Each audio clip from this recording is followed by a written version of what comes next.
Kita beralih ke kabar lainnya. Warga Jalan Arwana Raya Pejagalan Penjaringan Jakarta Utara pada Minggu dini hari digegerkan dengan seorang bocah perempuan yang ditemukan tewas di sebuah kontrakan berlantai 3. Petugas kepolisian Polsek Penjaringan yang tiba di lokasi langsung mengidentifikasi jasad bocah tersebut yang berada di lantai 2. Diperkirakan bocah berusia kurang lebih 8 tahun.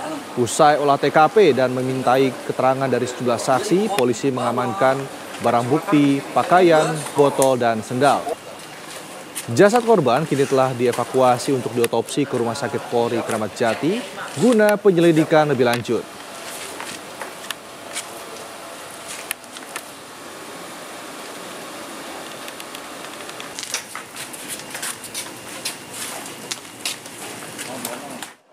Baru ketahuan sih dari penghuninya sih ya bogus gitu. Jadi udah bengkak gitu.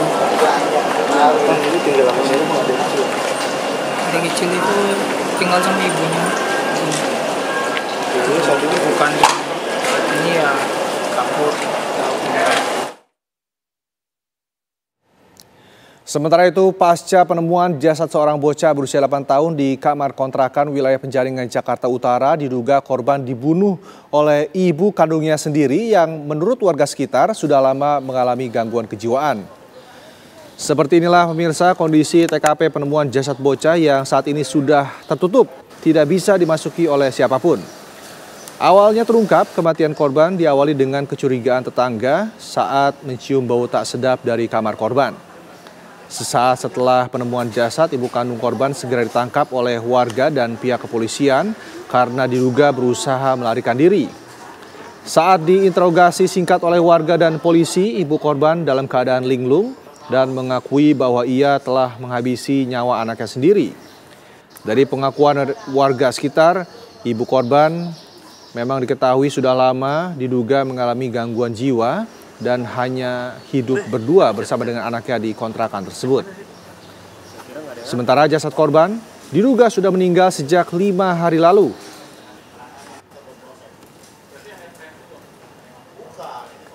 Ya udah, mau ngapain aja, untuk kata aja udah. Tapi ini pos wanita atau bukan? Ini labelnya doang, dulu emang.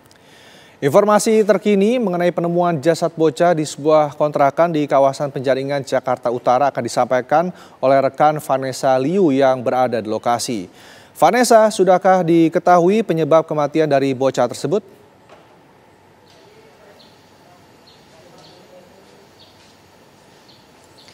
Ya, Rendra dan juga pemirsa, pagi ini warga di Penjaringan digegerkan dengan penemuan jenazah dari seorang bocah perempuan berusia 8 tahun yang diduga bocah ini dibunuh oleh ibu kandungnya sendiri. Dan ironisnya ibu korban yang diduga membunuh anaknya ini mengalami gangguan jiwa dan selama ini memang hanya hidup berdua dengan sang anak di kontrakan ini. Saat ini kami sudah berada di TKP di mana korban dan juga ibunya selama ini tinggal bersama. Dan kontrakan ini di bawahnya adalah merupakan kos-kosan juga. Sedangkan korban bersama ibunya tinggal di lantai atas dan kami tidak bisa melihat ke atas karena sudah ada garis dari polisi. Awal mula tetangga mengalami kecurigaan terhadap korban adalah saat tercium bau tidak sedap atau bau busuk dari kamar korban karena diketahui korban ini sudah meninggal dunia sejak 5 hari lalu dan saat ditemukan jenazah dari korban ini sudah mulai membusuk. Diduga saat itu ibu korban berusaha melarikan diri dan setelah masyarakat mengetahui kejadian ini, masyarakat bersama polisi sama-sama mencari ibu korban yang diduga juga tersangka pembunuhan dan akhirnya ibu korban ini ditemukan di jalan dalam keadaan linglung dan juga saat ditanyai oleh polisi sempat mengaku bahwa ia yang juga menjadi pelaku dalam pembunuhan anaknya. Saat ini kami sudah bersama dengan Pak Arief sebagai Kamtib RW 2 Jembatan 2 Penjaringan yang turut melihat bagaimana kondisi jenazah saat dievakuasi dan kita akan sama-sama tanyakan bagaimana kronologi kejadian kepada Pak Arief. Selamat siang Pak Arief. Ya, selamat siang. Ya Pak, bisa diceritakan bagaimana kronologi penemuan jenazah bocah 8 tahun ini Pak? Penemuannya pertama kali itu ditemukan oleh para penghuni kos, berhubung si tersangka berikut si korban ini kan yang mempunyai kos-kosan. Jadi penemuan jasad pertama kali si korban ini diketahui oleh penghuni kos. Penghuni kos karena udah berapa hari mencium bau-bau tidak sedap, jadi dia melaporkan ke pos keamanan. Saya sebagai Wakantip wilayah RW 02 pada saat itu semalam ya, saya langsung gerak cepat, langsung menuju lokasi TKP di sini. Jadi ketika mencium ya kita spontan dong, ada mayat yang mana ya kan, kita langsung bergegas masuk ke atas. Ketika ditemukan memang sudah mayat itu sudah dalam kondisi di lantai penuh dengan bekas darah, kondisi udah agak membusuk ya, jadi udah agak membusuk mungkin dari 5 hari ke belakang. Ya kita udah nggak berani masuk ke dalam lagi karena bukan ranah kita, jadi kita nunggu pihak yang berwajib. Setelah itu saya langsung telepon dari Bimas setempat, langsung datang dan langsung menghubungi dari Polsek Penjaringan tersebut. Untuk ibu dan anak ini sehari-harinya memang hanya tinggal berdua ya Pak? Sehari-harinya hanya untuk tinggal berdua saja, cuman karena di sini ada penghuni kos, jadi kan dia hanya di atas aja tinggalnya, paling hanya untuk keluar, masuk gitu aja, nggak lebih. Oke, untuk suami pelaku atau ayah dari korban ini sehari-harinya di mana Pak?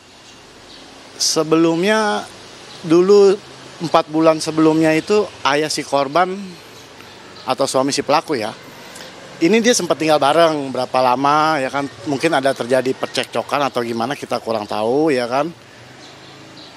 Akhirnya si suami pergi sampai tidak boleh dikasih pulang sama si istri. Ya, nah sejak dari saat itu ke sekarang ya kurang lebih 4 bulanan nih ke depan ya terjadilah kejadian seperti ini. Kondisi jenazah saat ditemukan Pak, apakah ada luka-luka di badannya? Kalau dalam sekujur badan tidak ditemukan luka ya, cuman memang sudah mengeras ya, namanya jenazah udah mengeras, tapi kondisi lukanya nggak terlihat, tapi itu di lantai tempat si korban tergeletak itu banyak bekas darah. Dugaannya ibu korban melakukan apa saja ini Pak ke korban sehingga bisa meninggal dunia ini? Selama ini saya tahu dari pandangan saya dan warga sekitar juga mengatakan bahwa si ibu korban ini semacam kayak ada punya sedikit gangguan, dalam arti kata gangguan jiwa ya. Dia suka mukulin anak, dan pengakuan anak-anak yang kos juga sering ngedengar anaknya dipukulin gitu. Pas waktu saya pernah ngeliat sekali, anaknya ada lebam biru di bawah mata. Berarti memang ada dugaan bahwa si ibu itu melakukan tindak kekerasan terhadap anak gitu. Kalau untuk sehari-hari ibu korban walaupun ada indikasi gangguan jiwa, apakah tetap beraktivitas normal seperti berinteraksi dengan tetangga dan sekitar Pak? Masih berinteraksi lah ya, masih ketemu sama saya pun dia kadang suka nyapa. Sama nyapa gitu. Anaknya pun sama saya suka nyapa. Jadi mungkin gangguan jiwanya itu bisa dibilang nggak terlalu sampai gimana gitu ya.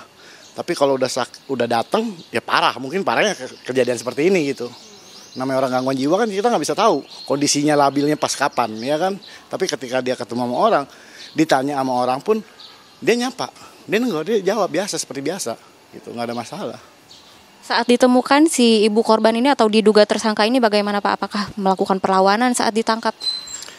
Pas waktu semalam pas kita orang langsung dari unit Polsek Penjaringan sama saya pun bergegas gerak cepat karena ada informasi bahwa si tersangka ini sedang ada di daerah Kertajaya. Jadi saya sama beberapa orang dari Polsek ke sana mencari si ibu korban, ketemu. Dan ketika ditangkap pun dia tidak ada perlawanan. Dia menceritakan apa adanya, tapi dalam kondisi jiwa yang kurang labil. Tapi ketika tadi ditanya juga dari suaminya datang ke sini, ditanya, dia udah mengakui bahwa di Polsek dia udah menceritakan semuanya bahwa si anak dibunuh sama dia. Iya. Ya, mari sama. Demikian pemirsa pengakuan dari warga yang juga turut melihat bagaimana ditemukannya jenazah tersebut di kontrakan ini. Dan untuk saat ini polisi juga sudah melakukan olah TKP sejak kejadian ini dilaporkan dan memang kejadian ini masih akan terus diselidiki untuk perkembangan kasusnya. Demikian yang dapat kami sampaikan Rendra dan juga pemirsa, kami kembalikan ke studio. Baik, terima kasih Vanessa, informasi langsung dari kawasan Penjaringan, Jakarta Utara.